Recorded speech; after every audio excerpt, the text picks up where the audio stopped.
Hello दोस्त, नमस्कार। मैं भूपेंद्र मस्ती दुनिया में आप सभी का स्वागत है। एनटीपीसी के लिए मैं 40 क्वेश्चन लेके आया हूँ।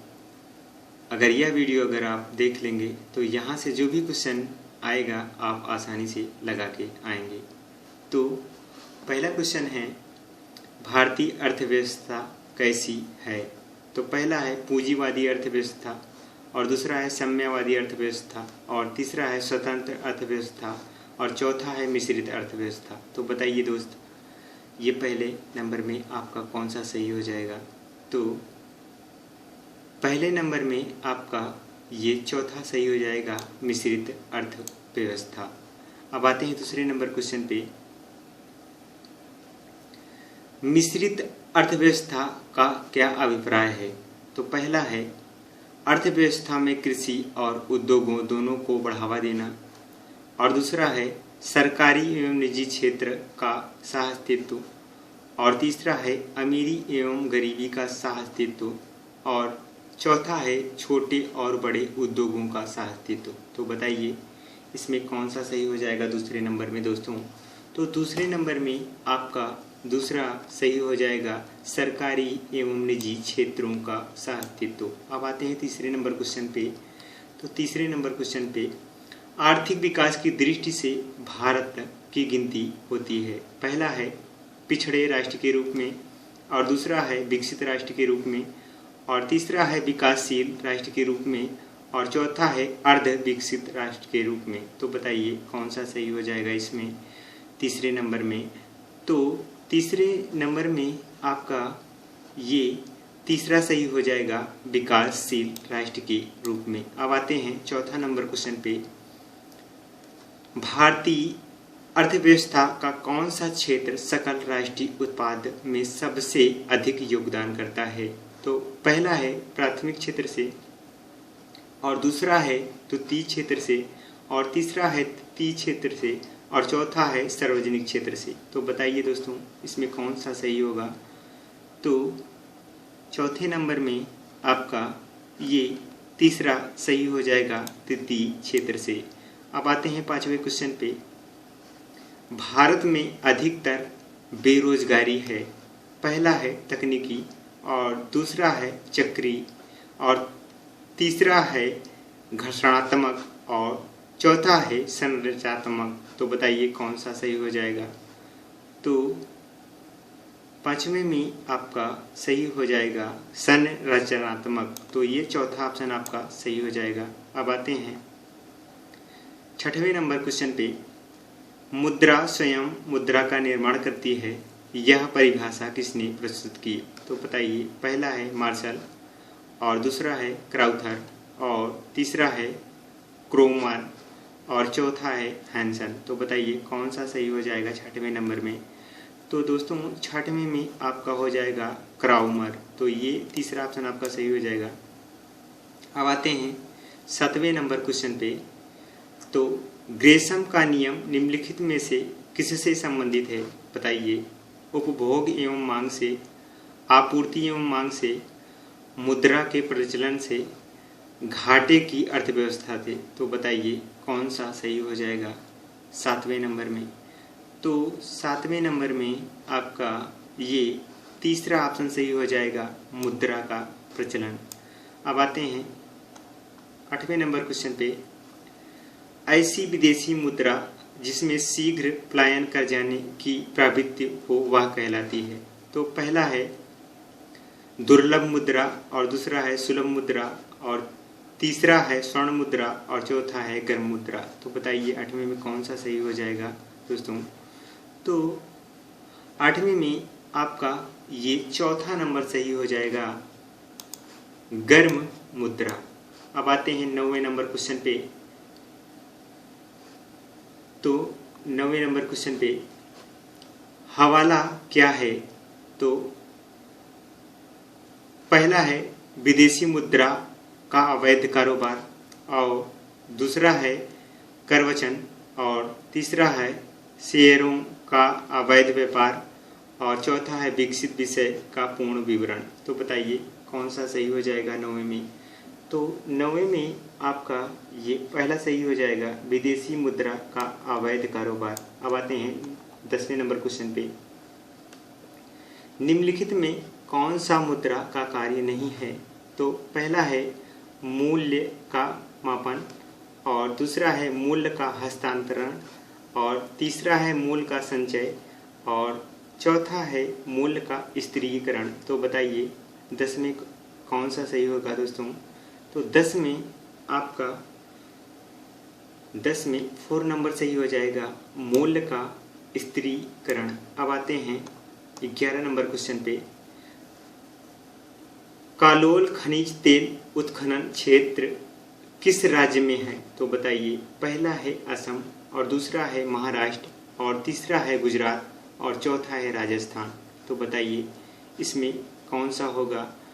तो 11 नंबर में आपका सी ऑप्शन सही हो जाएगा, गुजरात। अब आते हैं 12 नंबर क्वेश्चन पे। तो 12 नंबर, भारत का सबसे बड़ा खनिज तेल क्षेत्र है। तो बताइए, कावेरी बेसिन पहला, और दूसरा है कच्छ बेसिन, और तीसरा है असम क्षेत्र, और चौथा है मुंबई अपटप क्षेत्र। तो बताइए कौन सा सही होगा इसमें 12 नंबर में? तो 12 नंबर में आपका ये चौथा ऑप्शन सही हो जाएगा, मुंबई अपटप क्षेत्र। अब आते हैं 13 नंबर क्वेश्चन पे। कृष्ण क्रांति का संबंध किससे है?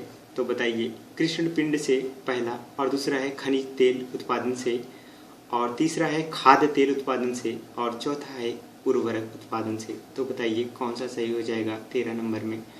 तो 13 नंबर में आपका बी ऑप्शन सही हो जाएगा, खनिज तेल उत्पादन से। अब आते हैं 14 नंबर क्वेश्चन पे। भारत के संभावित तेल क्षेत्र हैं। तो पहला ऑप्शन है तमिलनाडु, और दूसरा है असम, और तीसरा है गुजरात, और चौथा है इनमें से सभी। तो बताइए कौन सा सही हो जाएगा? तो 14 नंबर में आपका ये चौथा ऑप्शन सही हो जाएगा, इनमें से सभी।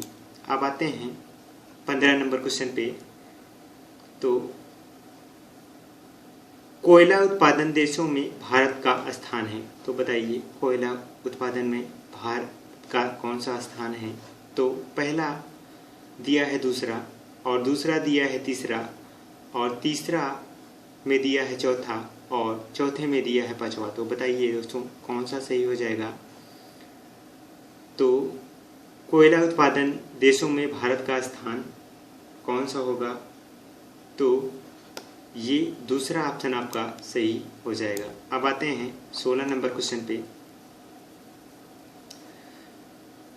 भारतीय संविधान के अंतर्गत कितने प्रकार का आपातकालीन होता है? तो पहला ऑप्शन है 2, और दूसरा ऑप्शन है 4, और तीसरा ऑप्शन है 3, और चौथा ऑप्शन है 1। तो बताइए इसमें कौन सा होगा दोस्तों? तो आपको 16 नंबर में बताना है। तो आपको इसमें 3 तरह की आपातकालीन होती है। तो ये तीसरा ऑप्शन आपका सही हो जाएगा। अब आते हैं 17 नंबर क्वेश्चन पे। तो भारत के राष्ट्रपति किस प्रकार के आपातकालीन की उद्घोषणा कर सकता है? तो पहला है राष्ट्रीय आपातकालीन, और दूसरा है राज्य संवैधानिक आपातकालीन, और तीसरा है वित्तीय आपातकालीन, और चौथा है इनमें से सभी। तो बताइए दोस्तों कौन सा सही हो जाएगा 17 नंबर में? तो 17 नंबर में आपका ये 4 ऑप्शन सही हो जाएगा, इनमें से सभी होती हैं। तो अब आते हैं 18 नंबर क्वेश्चन में। संविधान के किस अनुच्छेद के तहत राष्ट्रपति आपातकालीन की उद्घोषणा राष्ट्रपति करता है? तो बताइए, अनुच्छेद पहले में 352, और दूसरे में अनुच्छेद 356, और तीसरे में अनुच्छेद 360, और चौथे में अनुच्छेद 368। तो बताइए किसके तहत करता है राष्ट्रपति? तो दोस्तों इसमें हो जाएगा 18 नंबर में आपका ए ऑप्शन हो जाएगा, यानी पहला ऑप्शन हो जाएगा 352। अब आते हैं 19 नंबर क्वेश्चन पे। राष्ट्रीय आपातकालीन की अवधि, अधिकतम अवधि की सीमा होती है। दोस्तों राष्ट्रीय आपातकालीन की अधिकतम अवधि सीमा है, बताइए। पहला है 2 वर्ष, और दूसरा है 3 वर्ष, और तीसरा है 5 वर्ष, और चौथा है कोई समय सीमा नहीं है। तो बताइए दोस्तों 19 नंबर में कौन सा ऑप्शन सही होगा? तो राष्ट्रीय आपातकालीन की अवधि की सीमा है, बताइए दोस्तों। तो इसमें आपका चौथा ऑप्शन सही हो जाएगा, कोई समय सीमा नहीं है। अब आते हैं 20 नंबर क्वेश्चन पे। संविधान के किस अनुच्छेद के तहत राज्यों में संवैधानिक तंत्र के विफल होने पर राष्ट्रपति शासन लागू किया जाता है? तो बताइए, पहला है अनुच्छेद 532 और दूसरा है अनुच्छेद 354 और तीसरा है अनुच्छेद 355 और चौथा है अनुच्छेद 356 के तहत। तो बताइए दोस्तों कौन सा होगा?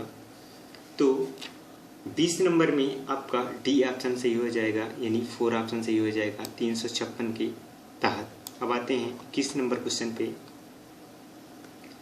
थीन बांध किस नदी पर बनाया गया है? तो पहला ऑप्शन है रावी नदी और दूसरा है ब्यास नदी और तीसरा है झेलम नदी और चौथा है चिनाब नदी। तो बताइए 21 नंबर में कौन सा सही हो जाएगा दोस्तों?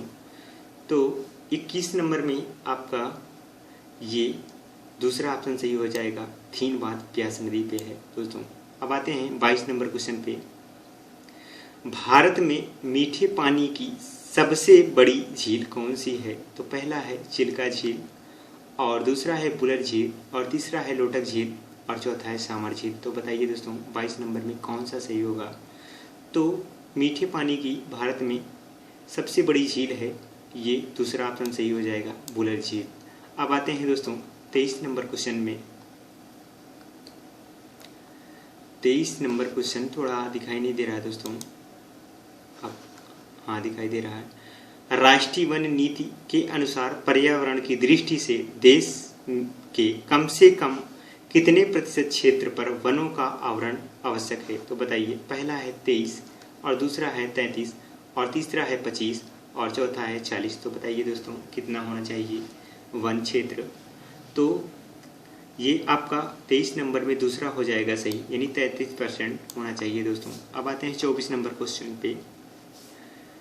भारत में वन सर्वेक्षण विभाग का मुख्यालय कहाँ स्थित है? तो पहला है नई दिल्ली और दूसरा है भोपाल और तीसरा है देहरादून और चौथा है लखनऊ। तो बताइए दोस्तों कौन सा सही होगा इसमें? तो 24 नंबर में आपका तीसरा सही हो जाएगा, यानी देहरादून। अब आते हैं 25 नंबर क्वेश्चन पे। भारत में रेडियो प्रसारण का प्रारंभ किस वर्ष हुआ था? तो पहला है 1923 में और दूसरा है 1936 में और तीसरा है 1930 में और चौथा है 1957 में। तो बताइए दोस्तों कौन सा सही हो जाएगा 25 नंबर में? तो 25 नंबर में आपका पहला सही हो जाएगा, ये 1923 में। अब आते हैं 26 नंबर क्वेश्चन पे। तो बताइए कार्य का मात्रक है? तो पहला है जूल और दूसरा है न्यूटन और तीसरा है वाट और चौथा है डाइन। तो बताइए दोस्तों 26 नंबर में कौन सा क्वेश्चन आपका सही हो जाएगा? तो 26 नंबर में आपका कार्य का मात्रक है जूल, ये पहला ऑप्शन आपका सही हो जाएगा। अब आते हैं 27 नंबर क्वेश्चन में।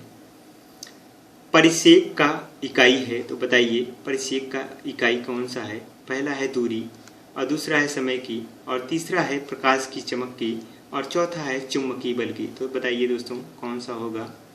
तो 27 नंबर में आपका ये पहला सही हो जाएगा, दूरी की परिसेक इकाई है। अब आते हैं 28 नंबर क्वेश्चन पे। वस्तु को गर्म करने पर उसके अणुओं, पहला है की चाल बढ़ जाएगी और दूसरा है की ऊर्जा कम हो जाएगी, तीसरा है का भार बढ़ जाएगा, चौथा है का भार घट जाएगा। तो बताइए दोस्तों इसमें कौन सा सही हो जाएगा? 28 नंबर में बताइए दोस्तों कौन सा सही हो जाएगा? तो 28 नंबर में ये पहला ऑप्शन आपका सही हो जाएगा, की चाल बढ़ जाएगी। अब आते हैं 29 नंबर क्वेश्चन पे। तो 29 नंबर क्वेश्चन में सूर्य विकिरण का कौन सा भाग सोलर कुकर को गर्म कर देता है? तो बताइए, पहला है परावैगनी किरणें और दूसरा है अवरक्त किरणें और तीसरा है कास्मिक किरणें और चौथा है प्रकाशीय किरणें। तो बताइए कौन सा सही हो जाएगा 29 नंबर में? तो 29 नंबर में आपका अवरक्त किरणें, तो दो ऑप्शन सही हो जाएगा, 2 नंबर। तो अब आते हैं 30 नंबर में ऑप्शन पे। तो ध्वनि की तरंगों की प्रकृति होती है। पहला है अनुप्रस्थ और दूसरा है अनुदैर्घ्य और तीसरा है अप्रगामी और चौथा है विद्युत चुंबकीय। तो बताइए दोस्तों कौन सा सही हो जाएगा। तो 30 नंबर में आपका ये दूसरा सही हो जाएगा, अनुदैर्घ्य तरंगे। अब आते हैं 31 नंबर क्वेश्चन पे। पादप रोगों का सबसे उत्तरदायी कारक कौन है। तो बताइए, पहला है फफूंद और दूसरा है जीवाणु और तीसरा है विषाणु और चौथा है प्रोटोजोआ। दोस्तों बताइए 31 नंबर क्वेश्चन में आपका कौन सा सही हो जाएगा। तो 31 नंबर में आपका पहला सही हो जाएगा फफूंद। अब आते हैं 32 नंबर क्वेश्चन पे। वांसक गति के अध्ययन से संबंधित जीव विज्ञान की शाखा है। तो बताइए, पहला है कोशिका विज्ञान और दूसरा है उद्दत विकास और तीसरा है अनुवांशिकी और चौथा है शारीरिकी। तो बताइए कौन सा सही हो जाएगा दोस्तों। तो 32 क्वेश्चन में आपका ये तीसरा सही हो जाएगा, अनुवांशिकी। अब आते हैं 33 नंबर क्वेश्चन पे। जिन शब्द का सर्वप्रथम प्रयोग किसने किया था। तो पहला है वाल्डेयर और दूसरा है वाटसन और तीसरा है ग्रीक और चौथा है जोहानसन। तो बताइए दोस्तों कौन सा सही हो जाएगा 33 नंबर में। तो 33 नंबर में आपका चौथा सही हो जाएगा, जोहानसन। अब आते हैं 34 नंबर क्वेश्चन पे। मोटर कार से उत्पन्न प्रदूषक जो मानसिक रोग पैदा करता है होता है। तो बताइए दोस्तों इन चारों गैसों में कौन सी होती है। तो 34 नंबर में आपका सी ऑप्शन सही हो जाएगा, यानी तीसरा ऑप्शन पीबी।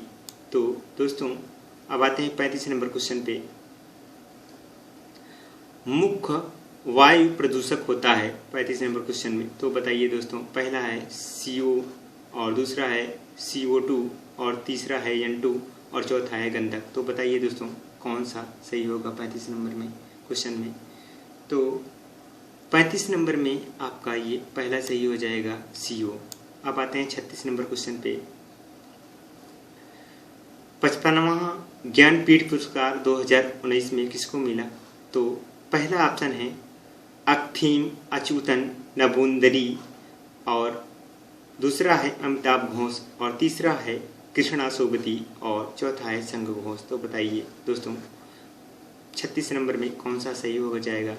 तो 36 नंबर में आपका अकथीम अच्युतन नबूंदरी। तो ये पहला ऑप्शन आपका सही हो जाएगा। अब आते हैं दोस्तों 37 नंबर क्वेश्चन पे। थिंग्स टू लीव बिहाइंड नामक पुस्तक के लेखक कौन है। तो पहला है नमिता गोखले और चौथा है अरविंद अडिगा और तीसरा है रामचंद्र गुहा और चौथा है मजिद हुसैन। तो बताइए कौन सा सही हो जाएगा दोस्तों। तो 37 नंबर क्वेश्चन में आपका पहला सही हो जाएगा, नमिता गोखले। अब आते हैं 38 नंबर क्वेश्चन पे। प्रवासी भारतीय दिवस किस तिथि को मनाया जाता है। पहला है 9 जनवरी और दूसरा है 7 अप्रैल और तीसरा है 3 मई और चौथा है 12 जून। तो बताइए दोस्तों कौन सा होगा भारतीय दिवस, यानी प्रवासी भारतीय दिवस किस तिथि को मनाया जाता है। तो इसमें आपका पहला सही हो जाएगा, 9 जनवरी को मनाया जाता है। अब आते हैं 29 नंबर क्वेश्चन पे। 15वां पुरुष हॉकी विश्व कप 2023 में कहाँ खेला जाएगा। पहला है कतर और दूसरा है चीन और तीसरा है ऑस्ट्रेलिया और चौथा है भारत। तो बताइए दोस्तों 15वां पुरुष हॉकी विश्व कप 2023 में कहाँ खेला जाएगा। तो आपका ये चौथा ऑप्शन सही हो जाएगा, यानी भारत में। अब आते हैं 40 नंबर क्वेश्चन में। खेलो इंडिया यूथ गेम्स 2019 का आयोजन किस राज्य में हुआ। तो बताइए दोस्तों, पहला है महाराष्ट्र और दूसरा है राजस्थान और तीसरा है गुजरात और चौथा है बिहार। तो दोस्तों कहाँ हुआ है। तो खेलो इंडिया यूथ गेम 2019 का आयोजन किस राज्य में हुआ है। तो ये आपका पहला ऑप्शन सही हो जाएगा, यानी महाराष्ट्र में। तो दोस्तों मैं ये 40 क्वेश्चन लेके आया था दोस्तों। यह वीडियो आपको कैसा लगा? अगर अच्छा लगा हो तो दोस्तों लाइक एंड सब्सक्राइब जरूर कीजिएगा और मेरे वीडियो को शेयर भी कीजिएगा। Thank for you.